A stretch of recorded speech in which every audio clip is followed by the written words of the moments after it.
Dober večer, dragi gledalci in drage gledalke. Lepo pozdravljeni v nocojšnji oddaji Ministrski stol.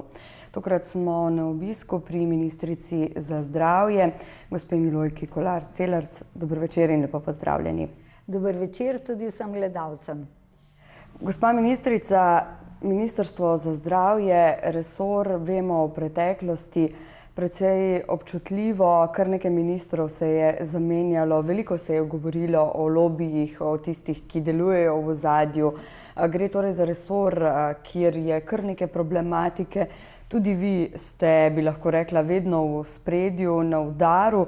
Pa mogoče, če povzamete ta vaš mandat, tudi komentar na razmere in aktualno dogajanje v zdravstvu.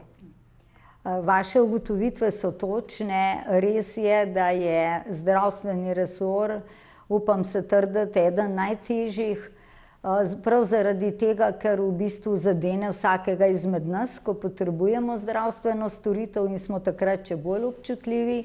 Po drugi strani pa seveda tudi vse tiste, ki sodelujejo v tem zdravstvenem sistemu, ki dejansko prejemajo za svoje storitve plačilo, in tukaj se res prepletajo številni interesi.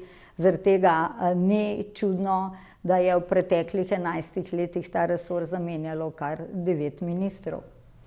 Pa če greva zdaj mogoče kar na konkretna vprašanja, kar nekaj je teh tem, ki se jih bova lotili.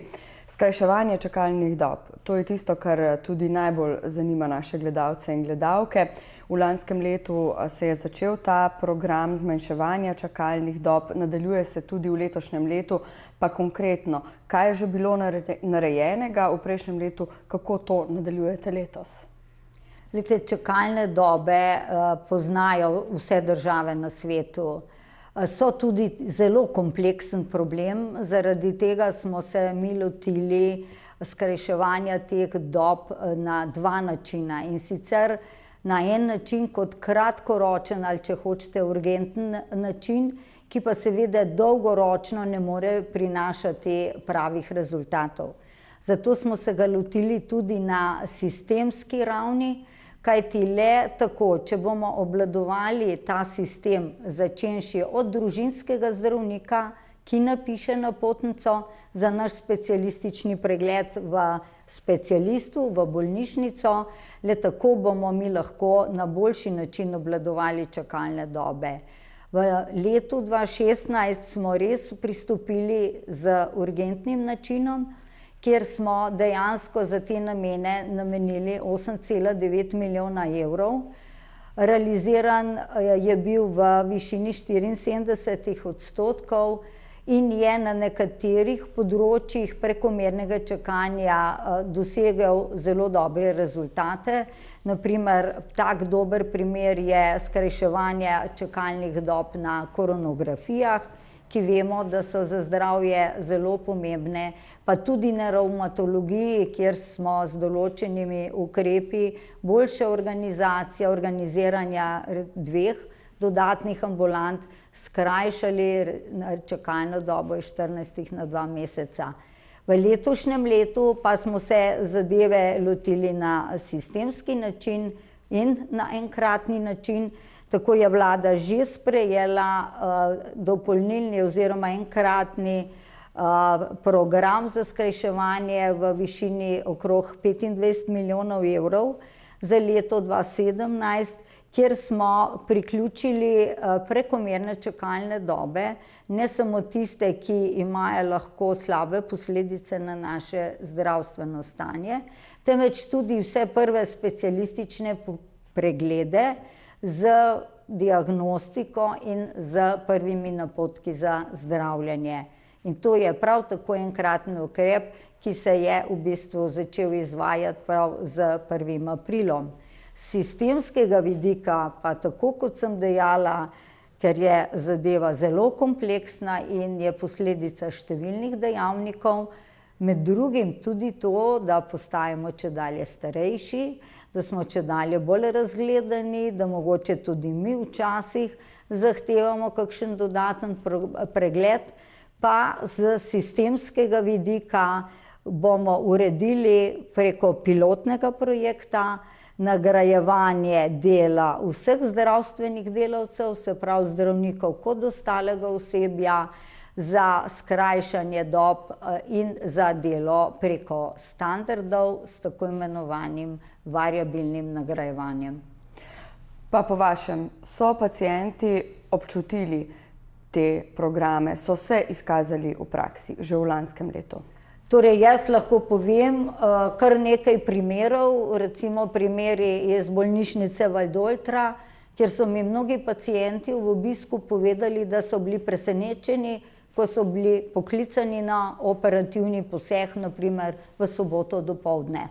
Pa tudi drugi, recimo tak primer zgled je tudi Splošna bolnišnica Celje, kjer so tudi enormno skrajšali dobe na koronografiji. Pa če greva zdaj na predlog zakona o zdravstvenem varstvu in zavarovanj, vemo, da je to eden ključnih zakonov te zdravstvene reforme, kjer je prišlo kar do nekaj nasprotovanj. Predstavniki gospodarstva so kritični do tega zakona, tudi v Zavodu za pokojninsko in invalidsko zavarovanje, tudi v Društvu upokojencev. Da nekako teh dodatnih 300 milijonov evrov ne bo, da ta zakon ne bo prinesel nekih sprememb. Vemo, da vi sicer odgovarjate, pravite, da bo, pa vendarle, kakšni so sedaj v bistvu tudi dogovori z njimi? Poglejte, prvič po 24 letih, 25 skoraj, smo pripravili nov, modern, sistemski zakon o zdravstvenem varstvu in zavarovanju. Verjamem, to kot ste omenili, da seveda nekaterim ni povšeči, ker zasledujemo tukaj pacienta, predvsem, da bo dobil kakovostno, varno storitev, da pa seveda zato je potrebno učinkovit sistem zdravstveni, kvalificirane oziroma visoko usposobljene zdravstvene delavce in seveda za vse to pa so potrebna tudi finančna sredstva. Pri tem je potrebno povedati, da je začenši od krize leta 2009 dalje slovenski zdravstveni sistem izgubil čez 400 milijonov evrov, ker se je na osnovi tako imenovanega zloglasnega ZUJF-a varčevalo. Seveda pacienti tega niso občutili, posledično pa seveda se je nabirala izguba v bolnišnicah in pa seveda tudi čakalne vrste in dobe. Tako da, ko sem prevzela zdravstveni sistem oziroma ta resor, je bilo v bolnišnicah akumuliranih že čez 130 milijonov evrov izgub. Zaradi tega se tudi bolnišnice otepajo likvidnostnih težav, zamujajo s plačili dobaviteljev in seveda poleg pomanjkanja kadrov in prostorov ter opreme je to tudi eden od razlogov, da ne morejo narediti celotnega programa. Naprimer, samo UKC Ljubljana lani ni imel poravnanih ali pa plačanih strani zdravstvene blagajne okoli 4000 primerov ali posegov. Zatorej je, če hočemo imeti vsaj tak sistem, kot ga imamo danes, oziroma še boljši, je potrebno tudi zagotoviti stabilno financiranje. Mimogrede, če pogledamo primerjavo s podatki z ostalimi državami, damo v Sloveniji samo 1983 evrov primerjalno glede na kupno moč. Povprečje EU je 2700–2800 evrov po glavi prebivalca. Nemčija recimo da čez 4000 evrov. Avstrija, Nizozemska, ki nam jih večkrat dajajo za vzgled, pa so v nekaterih delih zdravstvenega sistema slabši, blizu 4000 evrov. In glede na demografske trende, da bomo čedalje starejši, s starostjo pride do kroničnih bolezni, če želimo ohranjati tako zdravstveno varstvo, je potrebno seveda in bo potrebno tudi več denarja, ki pa seveda mora biti učinkovito uporabljen. Tukaj je tudi časovna omejitev bolniškega dopusta. Kar nekaj je bilo tudi vprašanj o tem. V novem zakonu predlagate časovno omejitev pravice do denarnega nadomestila v primeru bolniškega dopusta. Kako je zdaj s tem? Nekateri pravijo, da je to velik problem, kaj pa tisti bolniki, ki recimo so oboleli za rakom, so dlje časa v bolniškem staležu? Naj v uvodu povem, da smo, mislim, da poleg Bolgarije edina država, ki nimamo časovne omejitve bolniškega nadomestila in pa določene višine spodnje in zgornje meje tega nadomestila. Razumem seveda vse tiste bolnike, katerih zdravljenje traja dlje časa, kot je ta omejitev. Naj povem seveda, da bomo tudi to v končnem predlogu uredili, glede na pripombe, vendar še enkrat želim poudariti, da nihče ne bo ostal brez nadomestila in nihče ne bo izgubil statusa. Tako da definitivno ne gre za to, da bi dejansko nekomu želeli ali pa hoteli s temi spremembami zakona onemogočiti prejemanje nadomestila, če je seveda resnično bolan in to zdravljenje potrebuje. Bi pa bilo prav, da tudi glede na sedanje stanje, ko se velikokrat zelo dolgo čaka na razne komisije, invalidsko-pokojninske, pa tudi zdravstvene, da pohitrimo ta sistem in da vpeljemo enotni izvedeniški organ na nivoju cele Slovenije. Veliko je bilo razburjenja tudi glede cepljenj. Tu na splošno starši nekako vedno bolj so nezaupljivi, veliko je tudi vprašanj. Vedno več je tudi tistih staršev, ki svojih otrok ne želijo cepiti in prav v tem novem zakonu predvidevate spremembe. Glejte, tudi ta predlog, ki je v zakonu, bo doživel spremembe do končne oblike. To, kar smo mi želeli, je to, da se starši zavedajo odgovornost, da so otroci cepljeni. Ravno zdaj imate priliko poslušati po medijih, da so praktično v nekaterih državah izbruhnile ošpice. Veste, tukaj gre predvsem za odgovornost do ostale populacije, ker če tak otrok recimo gre v šolo in zboli za ošpice, v bistvu ogroža vse otroke v tistem razredu in celo populacijo. Zaradi tega je tako pomembno, da imamo visoko precepljenost otrok, ki na žalost v Sloveniji upada, je relativno še vedno dovolj visoka, okrog 95%, kakor se smatra nekako minimum, da zaščitimo celotno populacijo. Mnoge države imajo v tem delu ukrepe, kot na primer, da taki otroci se ne morejo vpisati v vrtec ali v šolo, če jih starši niso dali cepiti tisto, kar je obvezno.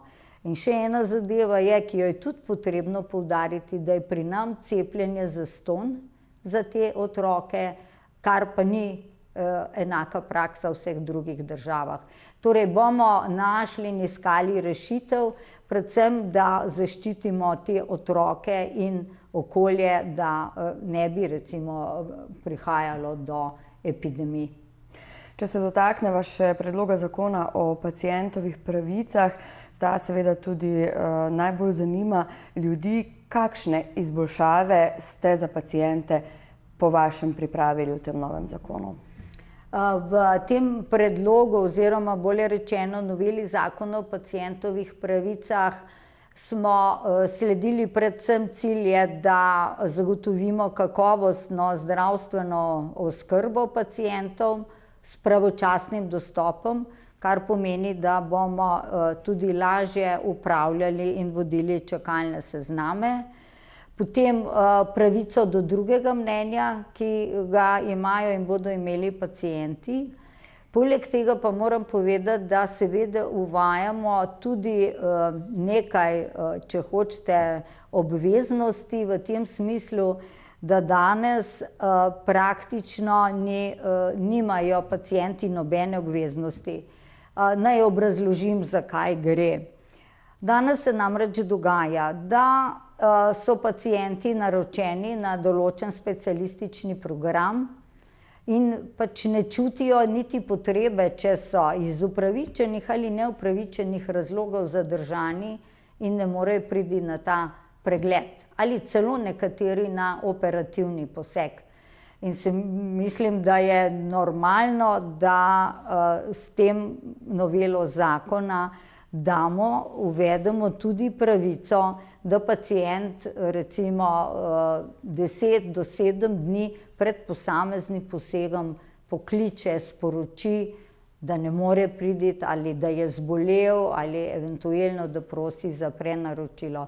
Kajti, veste, ne more se dogoditi, kar se je nedavno zgodilo v eni od regijskih bolnišnic, da je bilo 5 pacientov naročenih na kolonoskopijo, nihče ni prišel na pregled, nihče tudi ni poklical. In je s tem nekako odjedel, če hočete, da uporabim ta izraz, nekim 5 drugim pacientom, ki so bili v tem čakalnem seznamu. In to se ne zdi ustrezno. V nekaterih drugih državah se v takih primerih celo pacientu zaračunajo celoten pregled, tako kakor da bi bil pregledan in potem gre na koncu čakalne sezname, ko se, bi rekla, naroči ob naslednjem primeru. Potem seveda spoštovanje pacientovega časa, kjer seveda tudi določamo, kako mora potekati naročanje, pregledi. Potem, glejte, zdaj uvajamo oziroma 10. aprila zamenjujemo papirnato napotnico z elektronsko, tako da bo vsak, ki je malo vešč, ima doma računalnik, se sam lahko naročil in bo pregledal čakalne dobe v vseh recimo bolnišnicah in specialističnih ambulantah v Sloveniji.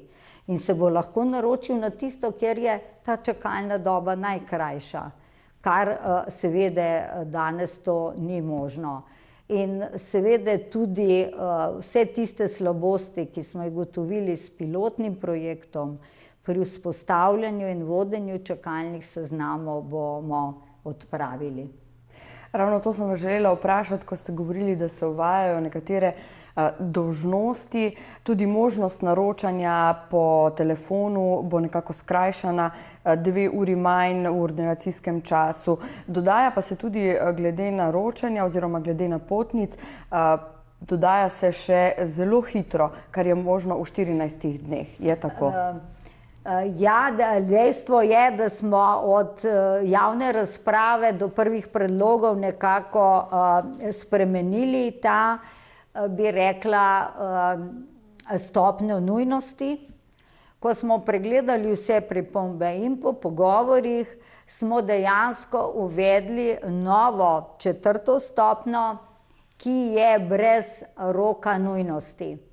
Zakaj? Ker za nujno vemo, mora biti takoj ali v 24 urah, uvajala se bo torej tudi triaža napotnih listin, zaradi tega, da se bo dejansko preverjalo, kakšna je ta stopnja nujnosti in uvaja se ta nova stopnja brez roka nujnosti.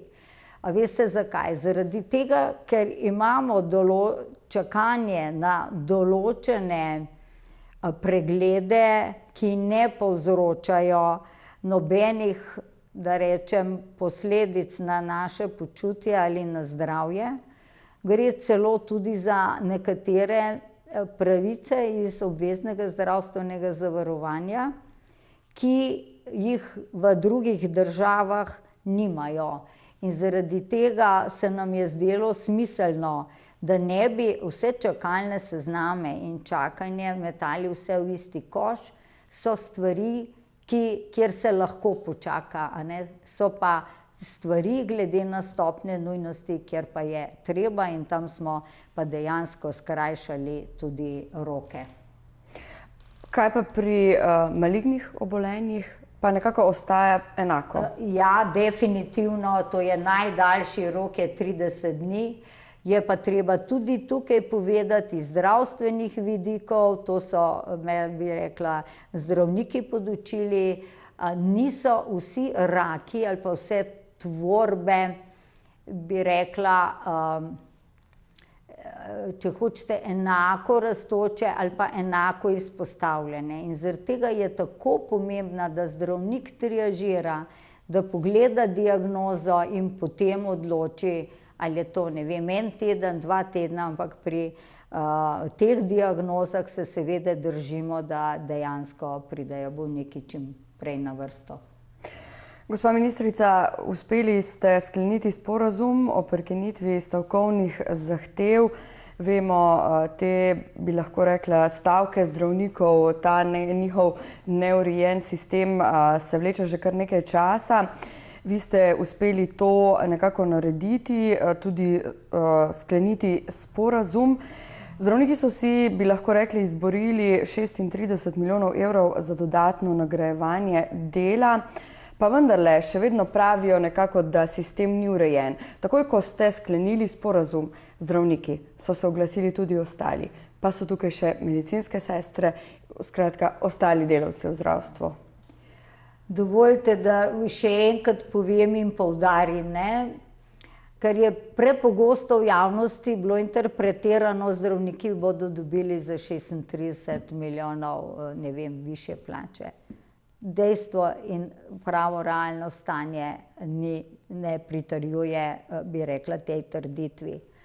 Je pa res, da smo se uspeli v dolgotrajnih pogajanjih dogovoriti, kaj bodo dobili dodatno pacienti, kaj pa zdravstveni timi znotraj sistema skrajševanja čakalnih dob preko variabilnega nagrajevanja. In ta sistem je posebej naravnan in so določeni kriteriji tako za primarno zdravstveno varstvo kot za sekundar in terciar. Drugič, to nagrajevanje variabilno največ do višine 25% bo veljalo za celotne time, torej ne samo za zdravnike.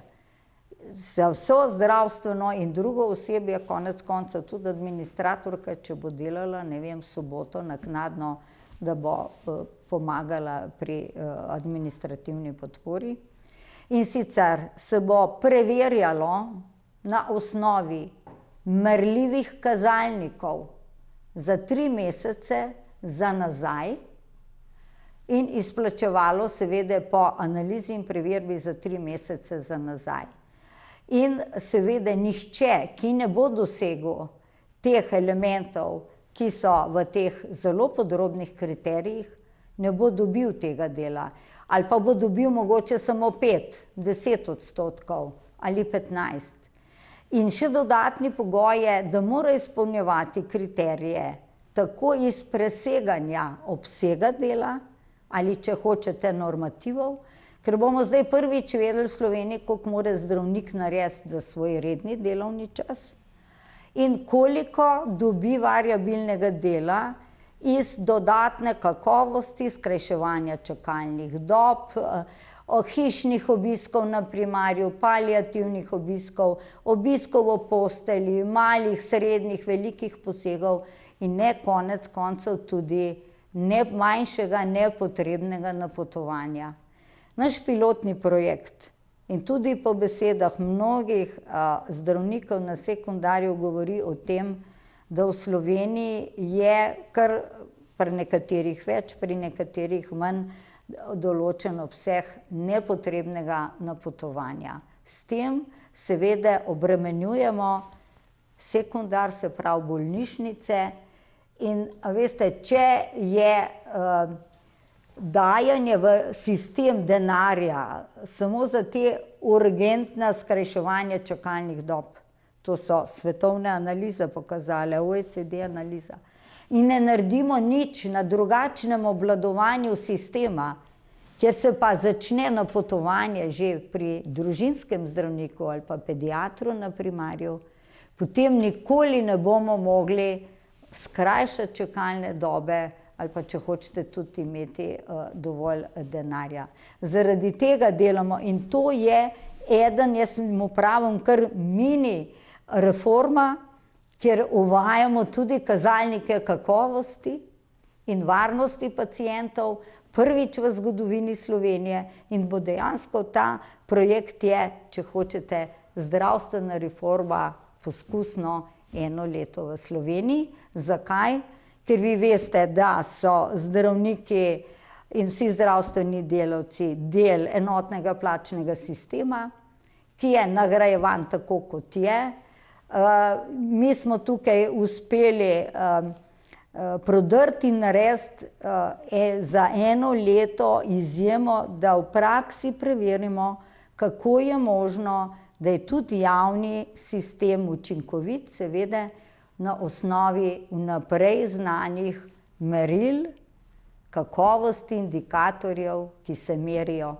In jaz, tako kot sem že od začetka mandata rekla, zagovarjam sistem, da je potrebno delati in narediti tak javni sistem, če hočemo, da bo bolj uspešen in učinkovit, kjer bo vsak vedel naprej, kaj se od njega pričakuje, da naredi za svojo osnovno plačo in kaj mora narediti dodatno in več in bolje, zato da lahko dobi nek variabilni del.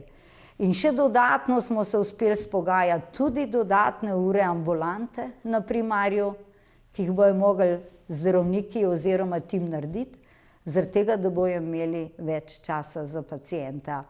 In jaz mislim, da je to velik uspeh, čeprav veste, kakšni so bili komentarji decembra in kako, ampak jaz mislim, če se bo ta model pokazal, da je kot ena dobra praksa, da bi to lahko bil model potem tudi za kakšne druge javne sisteme. In jaz sem trdno prepričana, imela sem sestanke z vsemi direktorji bolnišnic, z vsemi direktorji zdravstvenih domov. Ta model nagrajevanja je pripravljala posebna delovna skupina direktorjev iz bolnišnic, pa iz osnovnega zdravstva, posebej za primar, več kot pol leta in zdaj smo na tem, da ta teden vlada na svoji seji ta projekt sprejme in vse te zahtevani kazalniki, ki jih bomo pa tudi javno objavljali po bolnišnicah, bodo del splošnega dogovora, s katerim se plačujejo programi v bolnišnicah. Če sva pri zdravnikih, so nekako v zadnjem času tudi zdravniki bili tisti, kjer se je še posebej izkazalo, da so samo ljudje, da niso vsemogočni.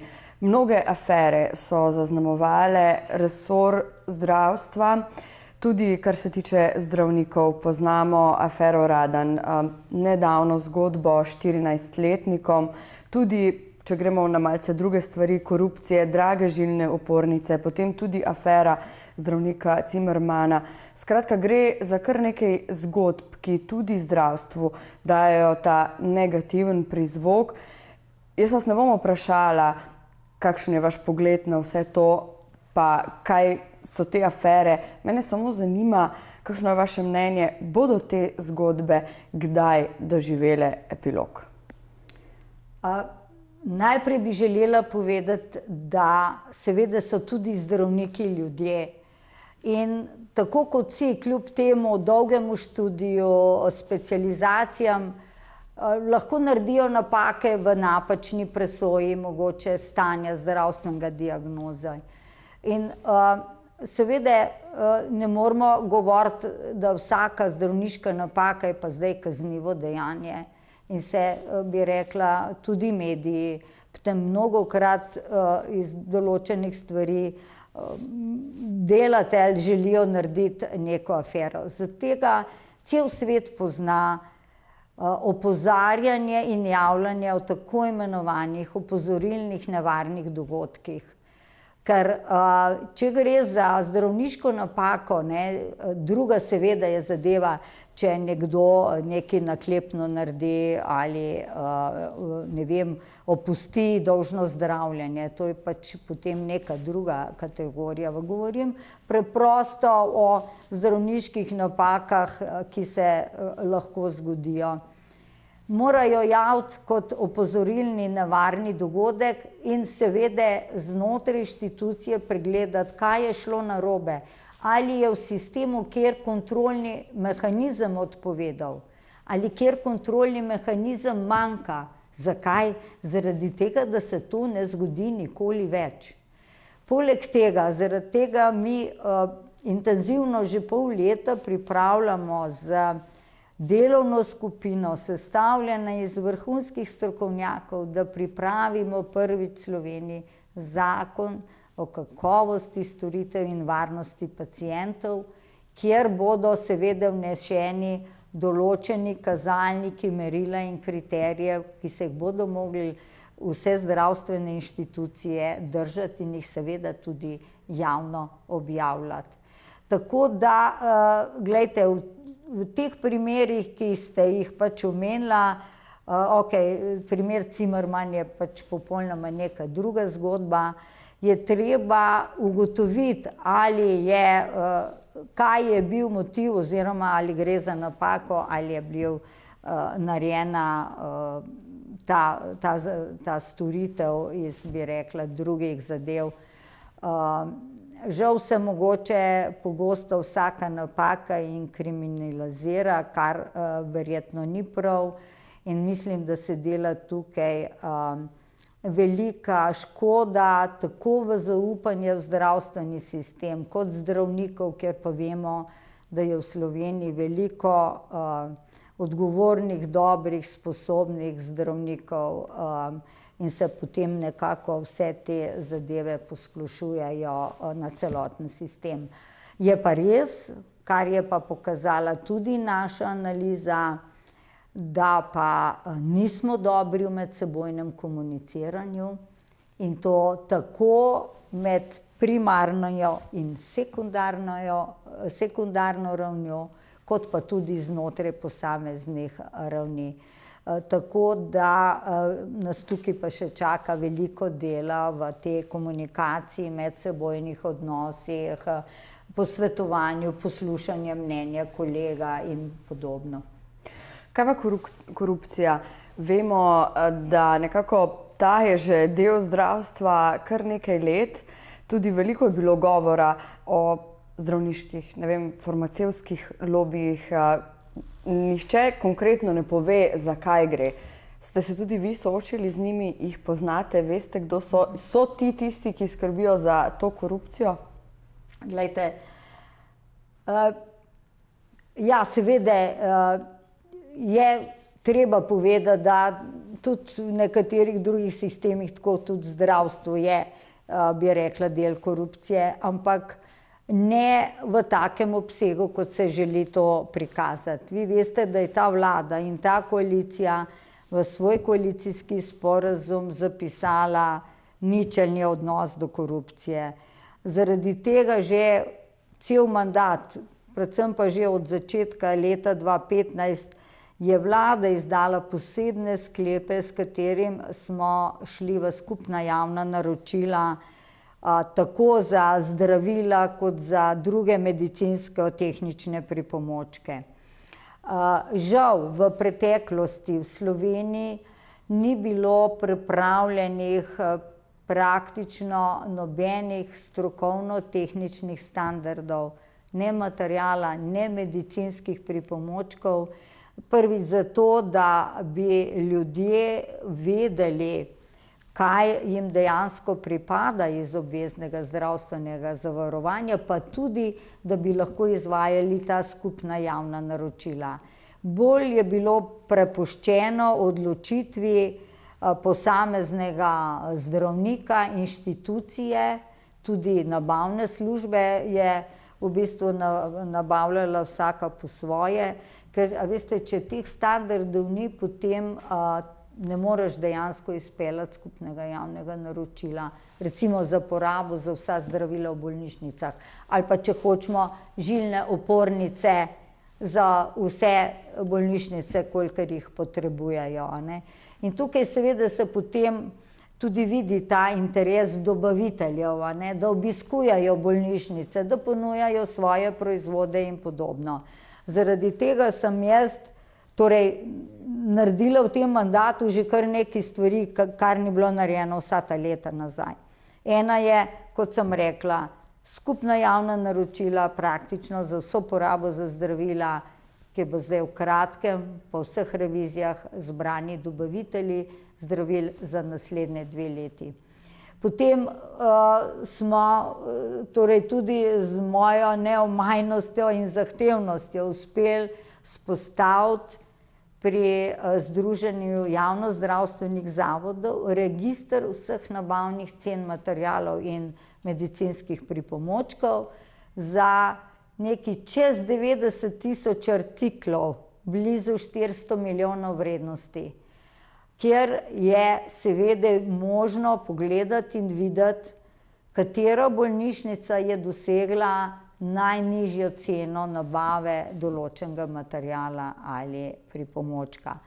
In to naj bi bil pripomoček za najnižjo referenčno ceno vseh ostalih, ki nabavljajo istovrstne artikle. Je pa seveda treba povedati, da je ta register živ sistem, da se bo ažuriral vsake 3 mesece, da so bile seveda težave, ker so vsaka bolnišnica imela za istovrstne artikle recimo različne šifre, različna pakiranja, tudi različna imena, če hočete, in ni to bilo enostavno spraviti vse na skupni imenovalec. Se pa seveda dograjuje in poenoti ta register, bi rekla, praktično dnevno. Hkrati en lep primer tega je, ko smo nabavljali opremo za urgentne centre. Pred mojim prihodom se praktično pol leta niso mogli dogovoriti, kakšna bo standardna oprema v urgentnih centrih. Potem smo pa lahko napravili tehnične standarde, te najdražje aparature, in smo pri slabih 9 milijona evrov za 7 urgentnih centrov prihranili 30%. Torej, namesto 9 smo plačali 5,6 milijona evrov. Torej, vidite, kaj pomeni, če ti, in to najmodernejša oprema, ki bi nam jo bile, bi rekla, na katero bi bile ljubosumne mnoge države v Evropi. Ampak zaradi tega rabiš neka merila, kriterije, ki jih mora seveda stroka določati. To so predvsem zdravniki, ki povejo, kaj je, bi rekla, tisti kriterij, tehnični standard, po katerem se potem lahko skupno javno naročilo zbere. In skupina prav zdaj za te stente intenzivno dela in bomo že do poletja šli v skupni javni razpis tudi za to. V nadaljevanju bomo imeli še skupni javni razpis za drago opremo, razpis skupni javni je že končan za plenice, igle, katetre in še nekatere druge zadeve. Tako da ne sprejemam očitka, prej ko v 15 letih ni bilo narejeno, je bilo zdaj praktično v 2 letih veliko narejenega. Se pa seveda te stvari ne dajo čez noč. Druge države so to delale leta in leta in nadgrajevale. Še ena težava pesti zdravstveni reform, pomanjkanje kadrov. Vedno bolj se na to opozarja.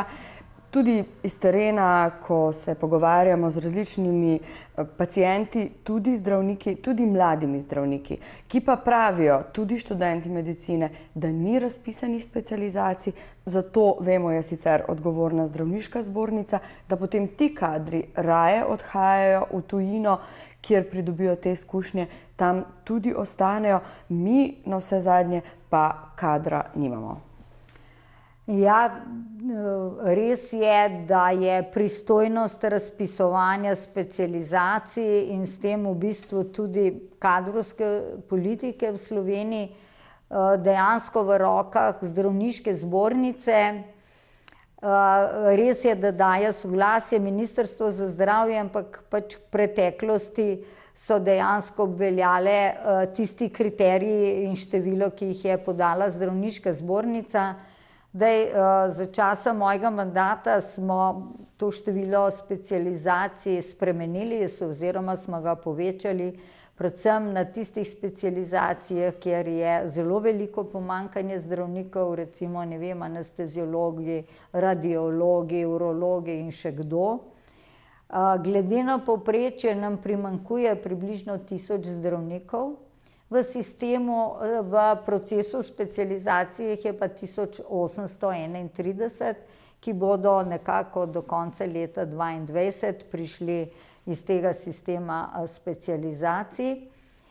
Poleg tega pa moram povedati, da imamo v Sloveniji ravno obratno razmerje med specialisti in drugih strok in pa specialisti družinske medicine, se pravi te, ki jih najbolj krvavo rabimo na primarju, in da moramo to seveda z leti spremeniti. V preteklosti smo že povečevali število specializacij za družinske zdravnike in bo v naslednjih 3 do 4 letih prišlo iz tega sistema 300 družinskih zdravnikov v zdravstveni sistem.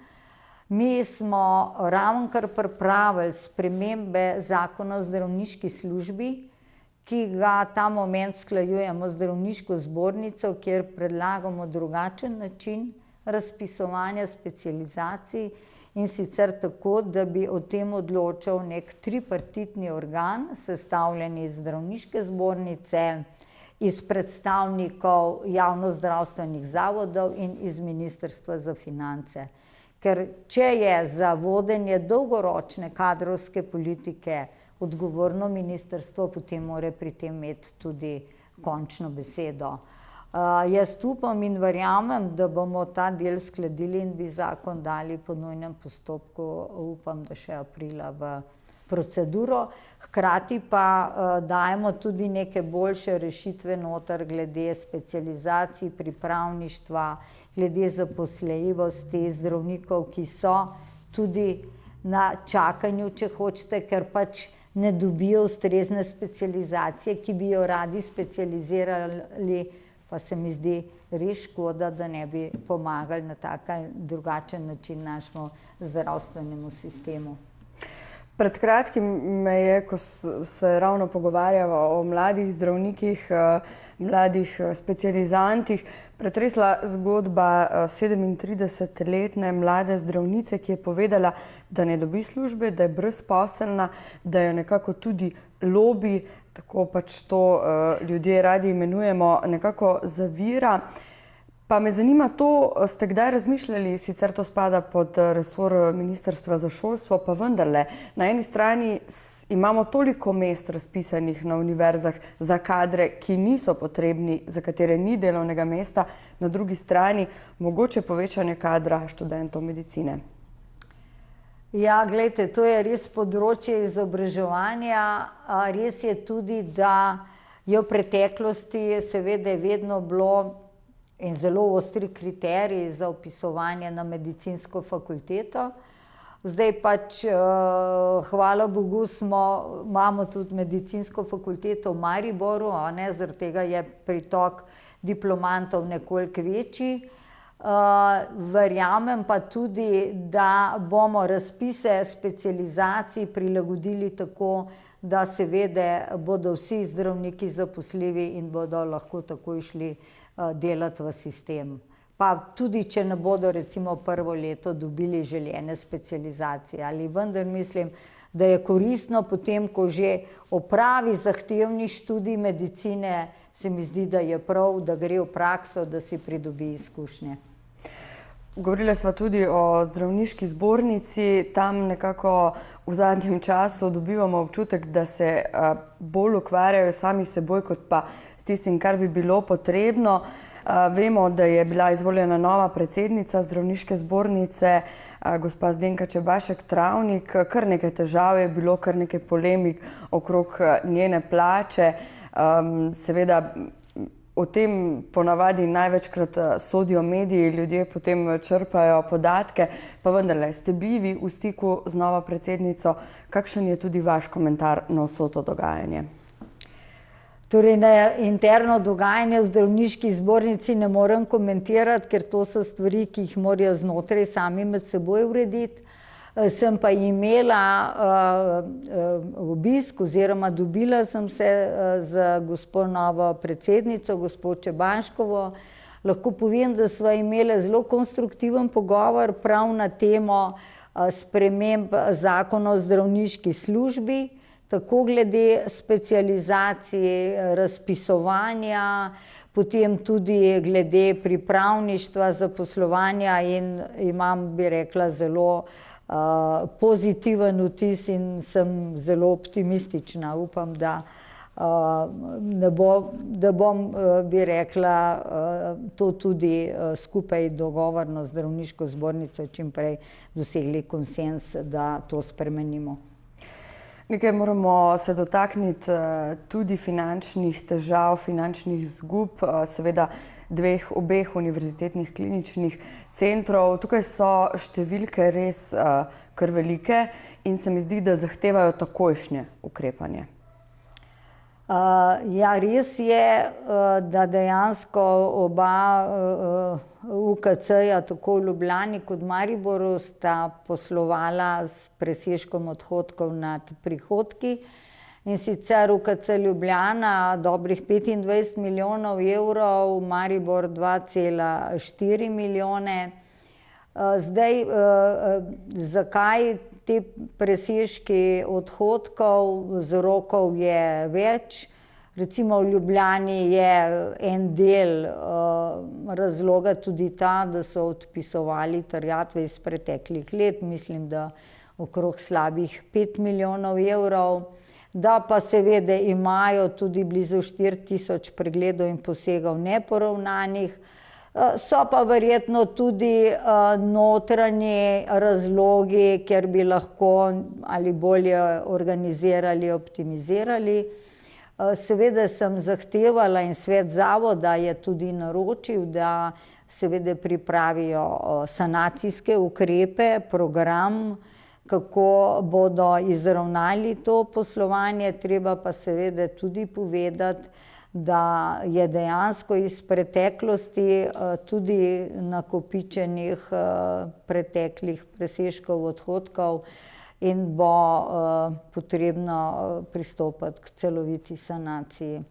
V urgentni centru Maribor so zadeve nekoliko drugačne. Veste, da tam je zelo veliko pomanjkanje kadrov, predvsem anesteziologov in še nekaterih drugih, da je poleg tega kadrovskega manjka težava tudi v komunikaciji.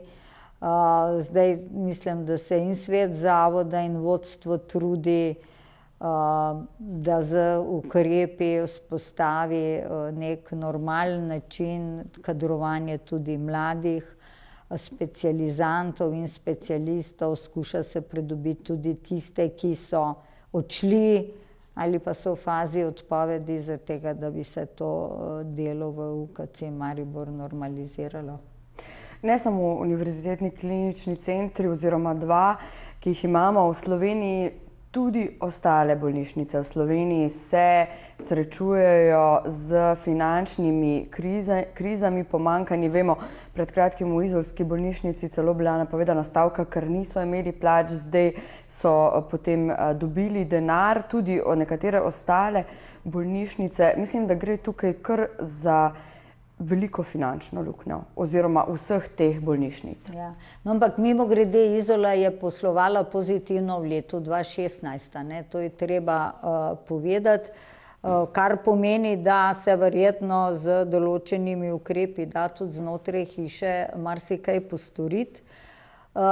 Ni pa samo poslovanje leta 2016, ne? Jaz bi, kot sem že omenila, v bistvu bilo zatečenih izgub, če hočete, po podjetniško rečeno, čez 130 milijonov, že ko sem prevzela resor. Zdaj, ta v letu 2016 je seveda tudi ob večji intenzivnosti dela, ob več posegih. Treba je povedati, da če pogledamo čisto statistične podatke za zadnjih 9-10 let, vidimo, da se število storitev na sekundarju povečuje, Torej se tudi potrebe in zahteve prebivalstva po pregledih in posegih povečujejo. Tako da bo nekako potrebno zagotoviti za stabilno financiranje optimalno strukturo virov. In to tudi prinaša predlog novega zakona o zdravstvenem varstvu in zavarovanju. Kajti odvisnost izključno samo od prispevkov iz plač ni dobro. In je s tem zdravstveni sistem izpostavljen zelo velikemu tveganju, kar so nas opozorili tudi tuji strokovnjaki. Zaradi tega je potrebno zagotoviti tudi druge finančne vire, mimogrede iz proračuna, kjer dajemo najmanj izmed vseh evropskih držav, samo 3% vseh zdravstvenih izdatkov, zaradi tega, da bi bila ta struktura finančnih virov bolj raznovrstna. Kajti pa si ne želimo, in Bog ne daj, da bi se zgodila še kakšna kriza, kjer bi število nezaposlenih se povečalo, potem bo nemogoče zagotoviti enak obseg pravic in enake storitve ob teh virih, ki jih imamo sedaj. To, ko ste rekli, da se je pokazala potreba po povečanem številu pregledov, obiskov bolnišnic, tudi hospitalizacij, nekako pokaže tudi to, da bolnišnice postajajo vse bolj utesnjene s prostorom. Tudi bolnišnica Celje, Splošna bolnišnica Celje, kjer se že soočajo s stisko prostorov. Nekateri na oddelkih pravijo, recimo primer kardiologije, da imajo paciente kar po hodnikih. Tukaj bo zagotovo nekaj potrebno narediti. Ja, res je. Jaz se zelo zavedam prostorske utesnjenosti in pa tudi starosti, če hočete, stavb v bolnišnici Celje. Zaradi tega seveda izvajamo že kar nekaj časa vse aktivnosti v zvezi z tako imenovano nadomestno novogradnjo Splošne bolnišnice Celje.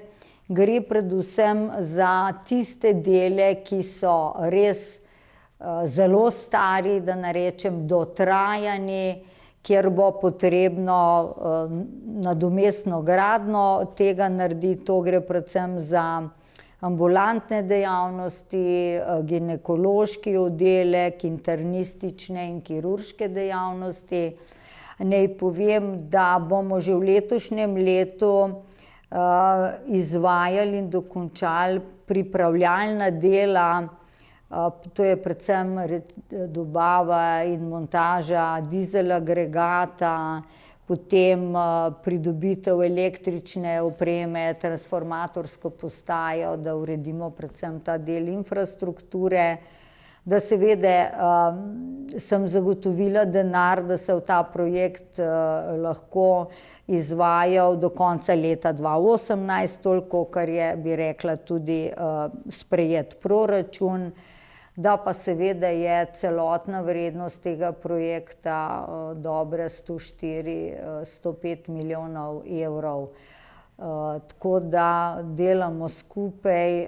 Mimogrede, naj povem, da bomo letos tudi bolnišnici Celje financirali novo magnetno resonanco v višini okrog 1.200.000 evrov, zaradi tega, ker je stara, dotrajana in da pač se ne bi zgodilo, da bi se aparat pokvaril in bi bolniki čakali. Tako da skušamo maksimalno, bi rekla, razumeti, priti nasproti, seveda pa delati po etapah, ker se veste, zagotoviti oziroma reči, da grem jaz na financah moji kolegici in reči, rabim takoj 104 milijone, torej ni enostavno ob vseh proračunskih omejitvah, ali vendar mislim, da sem dokazala zdaj že v preteklih 2-3 proračunih kar veliko dodatnega denarja, kjer pač se nadaljujejo investicije tam, kjer so stale po 5-6 let, ali smo jih nekatere že začete predčasno končali, tudi s prihranki, tako da mislim, da smo v tem delu kar uspešni. Nekaj besed morava nameniti tudi bolnišnici Topolšica. Vemo, da to verjetno naše gledalce in gledalke izredno zanima. Pred kratkim je celo župan Mestne občine Velenje Bojan Kontič na vas naslovil pismo, kako je sedaj z bolnišnico Topolšica, se res predvideva združitev. Glejte, bolnišnica Topolšica je leto 2016 zaključila z izgubo in ima po mojih podatkih tudi kumulirane izgube oziroma presežka odhodkov nad prihodki čez 1 milijon evrov. Pripravi so, oziroma lahko rečem, že tudi v zaključni fazi, analize povezovanja bolnišnice Topolšica, bodisi s Topolšico Golnik, bodisi z splošno bolnišnico Celje, ker imajo, bi rekla, neke sinergijske učinke in tudi določene povezovalne dejavnosti, tako da po tej analizi bomo videli, s katero bolnišnico bi bilo tudi dolgoročno glede na demografske trende in razvoj mreže slovenskega javnega zdravstva najoptimalneje se povezati. Gre predvsem zaradi tega, da ugotovimo, poleg tega povezovanja, v katero smer specializacije bi lahko usmerili posamezne bolnišnice. Nekaj še o zdravljenju v tujini. Nekateri pravijo, da je to, oziroma da je za večino, za številne dosegljivo le z dobrodelnimi akcijami. Kako je sedaj s tem? Se predvidevajo tudi kakšne spremembe? Glejte, veliko je debate in pripomb različnih deležnikov pri novem predlogu zakona o zdravstvenem varstvu in zavarovanju. Seveda bomo maksimalno upoštevali vse tiste predloge, ki gredo v smer, da zagotovimo zdravljenja tudi v tujini, takrat, kadar v Sloveniji ali ni določene stroke specialistov, ali so izrabljene vse možnosti. Poleg tega seveda bo zagotovljeno tudi tako imenovano drugo mnenje, ki se bo lahko pridobilo od neke druge institucije, če hočete tudi iz tujine, da bi seveda maksimalno zagotovili predvsem tistim najranljivejšim skupinam, to pa so otroci, ena izmed njih, čim uspešnejše zdravljenje. Pa naj bo to doma, če doma ni možno, pa tudi v tujini. Je pa seveda treba pa povedati, da pa če imamo doma strokovnjake, ki znajo določene posege narediti, mislim pa, da je tudi prav, da se to naredi doma. Svet je o zdravju nekako pri zdravju združen 7. aprila, ko nekako obeležujemo Svetovni dan zdravja. Letos je ta posvečen depresiji. Depresija lahko prizadene vsakega izmed nas. Se mi zdi, da včasih, sploh pa v tem času, še vedno premalo nekako posvečamo pozornosti tem boleznim, ki pa so izredno pomembne, nekako jim pravijo tudi bolezni modernega sveta. Ja, prav imate, res je depresija v porasti, da to v bistvu ne zaznamuje šibkost nekega posameznika, ampak to je dejansko bolezensko stanje, ki ga pa žal vse prepogosto prepozno prepoznamo. Včasih šele takrat, ko nekdo recimo naredi samomor. Zaradi tega je prav, da na letošnji dan zdravja posvečen tej bolezni. Jaz ravno na ta dan grem obiskat psihiatrično bolnišnico Idrija in vse naloge ali pa vse aktivnosti tudi na našem ministrstvu v sklopu svojih strategije oziroma resolucije dajemo v čim hitrejše prepoznavanje te bolezni, ker je veliko bolje to prepoznati prej kot prepozno. Po drugi strani pa mislim, da je zelo dobro, da imamo vsi mi več optimizma v sebi, kajti probleme in izzive pridejo v življenju pred vsakega izmed nas.